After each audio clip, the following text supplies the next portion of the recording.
अंडमान तक पहुंच चुका है मॉनसून। 26 मई को केरल में दस्तक देने की संभावना। जाने कब होगी झारखंड में एंट्री।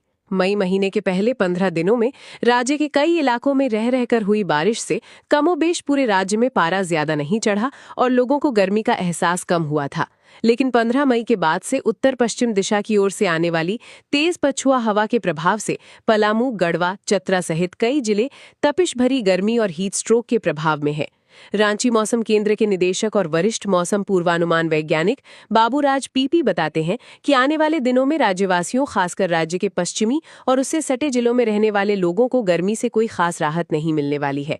मौसम केंद्र के निदेशक ने बताया कि मानसून के राज्य में दस्तक देने के बाद ही राज्यवासियों को गर्मी से स्थायी रूप से थोड़ी राहत मिलेगी।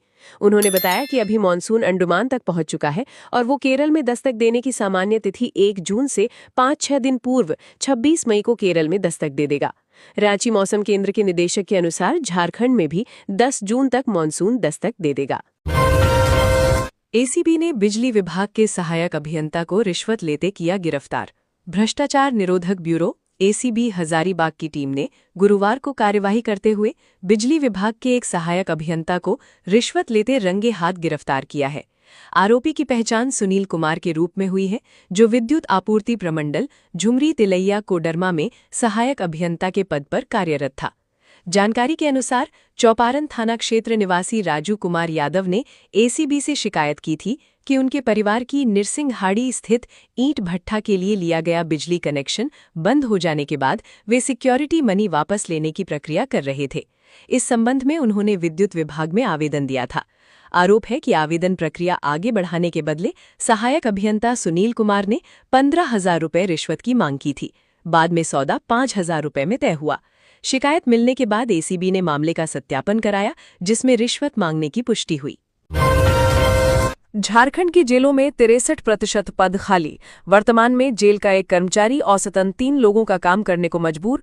झारखंड की जेलों में कर्मचारियों की भारी कमी के कारण कैदियों की देखरेख और सुधारात्मक सेवाएं प्रभावित हो रही हैं। नेशनल क्राइम रिकॉर्ड्स ब्यूरो की prison statistics of India 2024 report के अनुसार राज्य की जेलों में कुल स्वीकृत पदों में से लगभग 62.9% पद खाली पड़े हैं। इसका सीधा मतलब ये है कि वर्तमान में जेल का एक कर्मचारी औसतन 3 लोगों का काम करने को मजबूर है। आंकड़ों के मुताबिक राज्य की 32 जेलों में कुल 2,721 पद स्वीकृत हैं, लेकिन वर्तमान में केवल 1,008 कर्मचारी ही कार्यरत है। रिक्त पदों की संख्या 1,713 तक पहुंच गई है, जिसमें जेलर और सहायक जेलरों जैसे महत्वपूर्ण पद शामिल है। रिपोर्ट बताती है कि 29 स्वीकृत जेलर पदों में से केवल 6 और 67 सहायक जेलरों में से भी मात्र 6 ही तैनात हैं। 4 बालू घाटों का हुआ अग्रीमेंट। हजारीबाग व लातेहार में प्रक्रिया पूरी। राज्य में बालू की उपलब्धता सुनिश्चित करने की दिशा में खनन एवं भूतत्व विभाग लगातार सक्रिय है।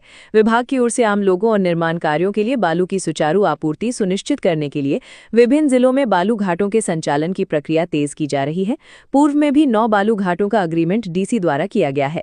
अब ये संख्या बढ़कर 13 हो गई है, जबकि खनन विभाग का प्रयास है कि जल्द से जल्द 35 बालू घाटों का अग्रीमेंट कर लिया जाए। लेकिन जिला के उपायुक्त बालू घाटों को अग्रीमेंट करने के मामले को दबाकर बैठे हुए हैं। इसी क्रम में गुरुवार को लातेहार और हजारीबाग जिले के कुल 4 बालू घाटों का अग्रीमेंट किया गया। लातेहार जिले में तुबेद और बाजगुम बालू घाट का अग्रीमेंट हुआ, जबकि हजारीबाग जिले में संत सोनपुरा और लांगातू सिकरी सिरमा बालू घाट की प्रक्रिया पूरी की गई। सरकारी स्कूल के स्मार्ट क्लास में चला गलत वीडियो, मामले में जांच के आदेश। देवघर जिला के सारवां प्रखंड स्थित आदर्श +2 विद्यालय में स्मार्ट क्लास के दौरान डिजिटल स्क्रीन पर आपत्तिजनक वीडियो चलने का मामला सामने आने के बाद शिक्षा व्यवस्था और स्कूल प्रशासन पर गंभीर सवाल उठने लगे हैं। घटना का वीडियो सोशल मीडिया पर तेजी से वायरल हो रहा है, जिसके बाद शिक्षा विभाग भी हरकत में आ गया है।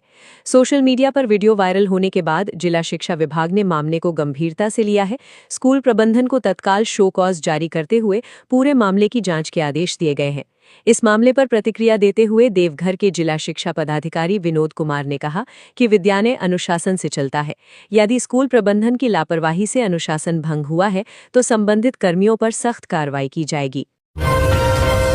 रांची में ट्रैफिक जवानों को गर्मी से राहत देने की कवायद, शुरू हुआ कूलिंग जैकेट का ट्रायल। राजधानी में भीषण गर्मी को देखते हुए चौक चौराहों पर ट्रैफिक ड्यूटी करने वाले जवानों के लिए खुशखबरी है। रांची के ट्रैफिक एसपी राकेश सिंह की पहल पर जवानों के लिए कूलिंग जैकेट का इस्तेमाल शुरू करने की योजना के तहत इसका ट्रायल किया जा रहा है। भीषण गर्मी में ट्रैफिक